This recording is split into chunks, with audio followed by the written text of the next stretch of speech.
दोस्तों, अगर आपको भारत और साउथ अफ्रीका के बीच खेला गया पहला टी20 मुकाबला पसंद आया हो तो वीडियो को एक लाइक जरूर कर दीजिए। दोस्तों, अफ्रीका के खिलाफ पहले गेंदबाजी और फिर भारतीय बल्लेबाजों ने किया कमाल। जहां दोस्तों पहले गेंदबाजी करते हुए टीम इंडिया के स्पिन गेंदबाज रवि बिश्नोई ने स्टंप तोड़ गेंदबाजी करते हुए अफ्रीकी बल्लेबाजों के उड़ाए परखच्चे और पहले ही टी20 मुकाबले में 5 विकेट लेकर रचा इतिहास। वही दोस्तों लक्ष्य का पीछा करते हुए टीम इंडिया के टॉप ऑर्डर बल्लेबाजों के लड़खड़ाने के बाद बैकफुट पर आ गई थी टीम इंडिया। लेकिन दोस्तों इसके बाद रिंकू सिंह ने सूर्या के साथ मिलकर धुआंधार अंदाज में बल्लेबाजी करते हुए लगभग हार चुके मुकाबले में अफ्रीका गेंदबाजों का जम के काटा चालान और अंतिम ओवर में पलटा पूरा हारा हुआ मैच। नमस्कार दोस्तों, स्वागत है आपके अपने मन पसंदीदा क्रिकेट चैनल क्रिक अबोबो में। दोस्तों, इस वीडियो में हम आपको हाल ही में भारत और साउथ अफ्रीका के बीच डरबन में खेले गए पहले टी20 मुकाबले की पूरी रोमांचक हाईलाइट आपको बताने वाले हैं। लेकिन दोस्तों, वीडियो में आगे बढ़ने से पहले आप रिंकू सिंह और सूर्य कुमार यादव में से किसे भारतीय टीम का सबसे खतरनाक बल्लेबाज मानते हैं? अपने कीमती सुझाव कमेंट में जरूर बताएं।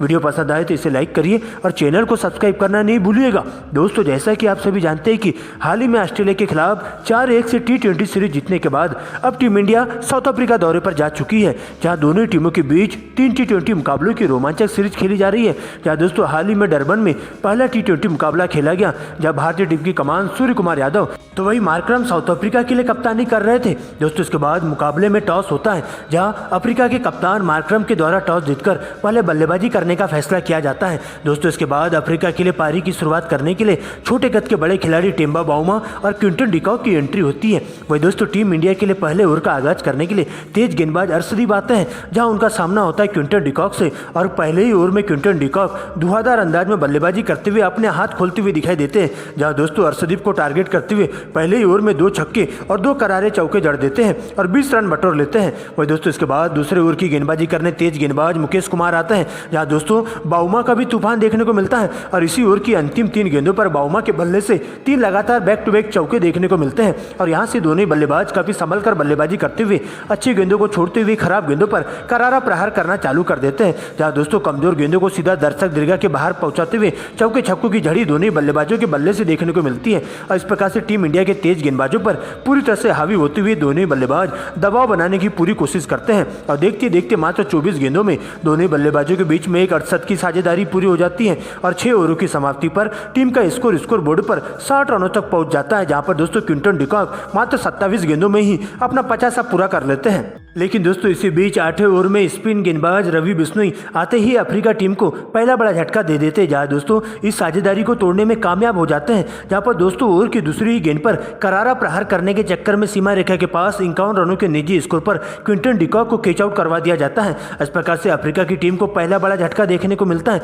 लेकिन दोस्तों इसके बाद इसी ओवर की 5वीं गेंद पर टेम्बा बाउमा भी जल्दबाजी कर बैठते हैं और दोस्तों मात्र 27 गेंदों में ही उन्हें एलबीडब्ल्यू आउट होकर डगआउट की ओर लौटना पड़ता है। और इस प्रकार से रवि बिश्नोई एक ही ओवर में दोनों ही ओपनर बल्लेबाजों को पूरी तरह से पवेलियन का रास्ता दिखा देते हैं और पूरी तरह से साउथ अफ्रीका के बल्लेबाजों की कमर तोड़ के रख देते हैं। लेकिन दोस्तों इसी बीच आगे का मोर्चा संभालने के लिए 2 नए बल्लेबाज मार्करम का साथ देने के लिए वांडे डेसन की एंट्री होती है। यहाँ पर दोस्तों कप्तान मार्करम के साथ मिलकर दोनों ही बल्लेबाज पहले तो कछुए की चाल के साथ सिंगल डबल के साथ ही पारी को आगे बढ़ाने का काम करते हैं और 10 ओवरों की समाप्ति पर अफ्रीका का स्कोर 2 विकेट के नुकसान पर 99 रनों तक पहुंच जाता है। लेकिन दोस्तों इसी बीच 11वें ओवर से दोनों ही बल्लेबाज अपने हाथ खोलते हुए दिखाई देते हैं, जहां पर दोस्तों चौके छक्कों की झड़ी लगाते हुए टीम इंडिया के तेज गेंदबाजों के साथ साथ स्पिन गेंदबाजों पर कहर बनकर टूट पड़ते हैं और 15वें ओवर में दोनों ही बल्लेबाजों के बल्ले से 26 रन बटोर लिए जाते हैं। इस प्रकार से दोस्तों इसी ओवर में दोनों ही बल्लेबाज अपना 50 पूरा कर लेते हैं और देखते देखते दोनों ही बल्लेबाजों के बीच में बेहतरीन तालमेल के साथ जबरदस्त साझेदारी बिल्ट हो जाती है।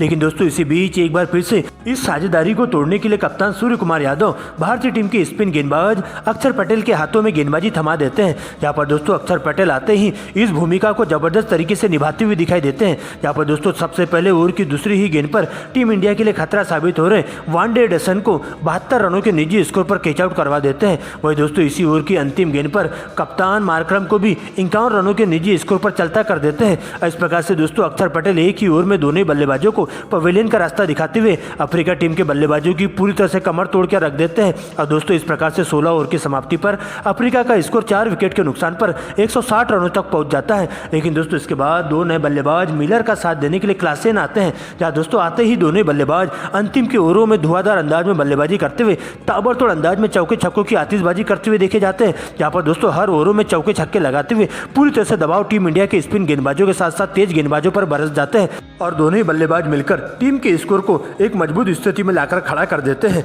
और 18 ओवर की समाप्ति पर टीम का स्कोर 200 रनों के पास पहुंच जाता है। लेकिन दोस्तों इसी बीच 19वें ओवर में सबसे पहले अर्शदीप आते ही 2 गेंदों में 2 विकेट लेकर अफ्रीका बल्लेबाजों की पूरी तरह से कमर तोड़ के रख देते हैं। जहां पर दोस्तों ओवर की पहली गेंद पर सबसे पहले क्लासेन को 58 रनों के निजी स्कोर पर क्लीन बोल्ड कर देते हैं, जबकि दोस्तों अगली गेंद पर मिलर भी रन आउट होकर डगआउट की ओर लौट जाते हैं। इस प्रकार से दोस्तों अफ्रीका की बल्लेबाजों की पूरी तरह से हालत पस्त हो जाती है। लेकिन दोस्तों इसके बाद अंतिम ओवर में जॉनसन का तूफान देखने को मिलता है, जहाँ जॉनसन आते ही अंतिम ओवर में 2 छक्के और 2 चौकों की मदद से 20 रन बटोर लेते हैं। और इस प्रकार से साउथ अफ्रीका की टीम स्कोर बोर्ड पर 5 विकेट गंवाकर 214 रन बना पाती है और टीम इंडिया को इस मुकाबले में जीत हासिल करने के लिए 215 रनों का ठीक ठाक टारगेट दे दिया जाता है। लेकिन दोस्तों इसके बाद बड़े लक्ष्य का पीछा करने टीम इंडिया के 2 धाकड़ ओपनर बल्लेबाज ऋतुराज गायकवाड़ और यशस्वी जायसवाल की एंट्री होती है, जिनके कंधों पर टीम इंडिया को ठोस शुरुआत देने की जिम्मेदारी होती है। वह दोस्तों साउथ अफ्रीका के लिए पहले ओवर की गेंदबाजी करने तेज गेंदबाज रबाडा आते हैं, जहां उनका सामना होता है यशस्वी जायसवाल से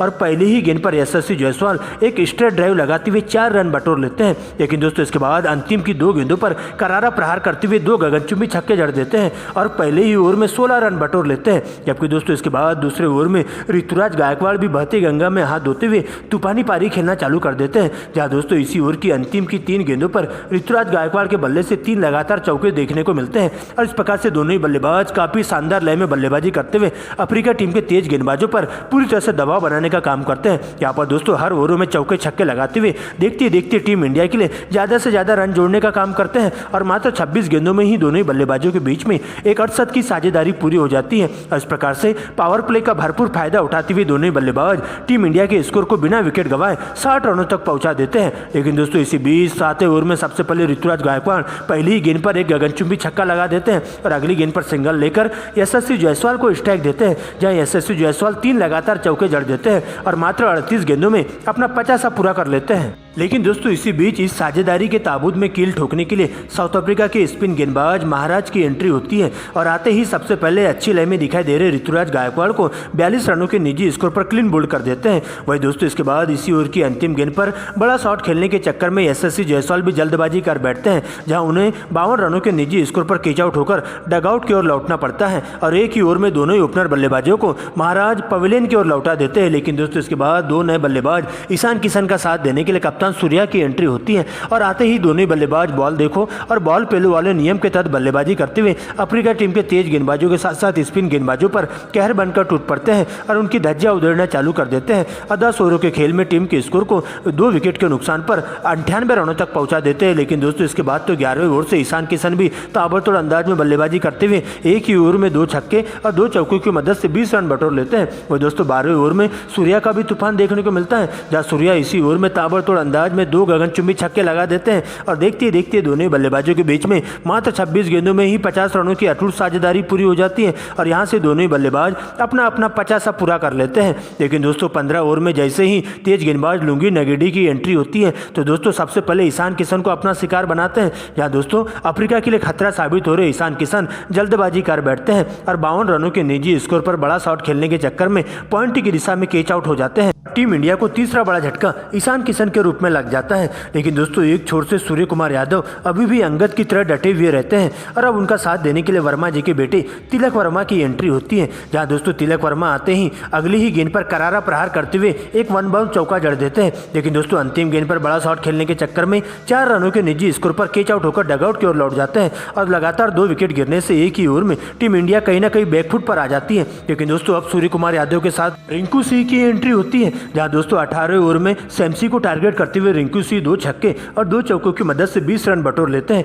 जबकि दोस्तों 19 ओवर में दोनों ही बल्लेबाजों के द्वारा मिलकर 24 रन बटोर लिए जाते हैं। लेकिन दोस्तों इसके बाद अंतिम ओवर का रोमांच शुरू होता है, जहां दोस्तों अंतिम ओवर की गेंदबाजी करने के लिए तेज गेंदबाज लुंगी नगेडी आते हैं, जहां पहली गेंद पर करारा प्रहार करते हुए रिंकू सिंह एक गगनचुंबी छक्का लगा देते हैं और अगली गेंद पर सिंगल लेकर सूर्या को स्ट्राइक देते हैं। लेकिन दोस्तों अंतिम की 3 गेंदों पर 18 रनों की दरकार होती है, जहां दोस्तों सूर्य कुमार यादव सर पर कफन बांध करके आते ही 3 गेंदों पर 3 लगातार छक्के जड़ देते हैं। इस प्रकार से दोस्तों नामुमकिन को मुमकिन करते हुए दोनों ही बल्लेबाजों की ताबड़तोड़ वाली पारी इस मुकाबले में काम आ जाती है, जहां दोस्तों साउथ अफ्रीका के जबड़े से जीत को छीनकर उन्हें पहले ही T20 मुकाबले में 5 विकेट से रौंद देते हैं। और इस प्रकार से टीम इंडिया पहले T20 मुकाबले को जीतकर 3 T20 मुकाबलों की सीरीज में 1-0 की अजय बढ़त हासिल कर लेती है, जहां पर एक बार फिर से बेस्ट फिनिशर का रोल अदा करते हुए रिंकू सिंह और सूर्या का तूफान देखने को मिलता है।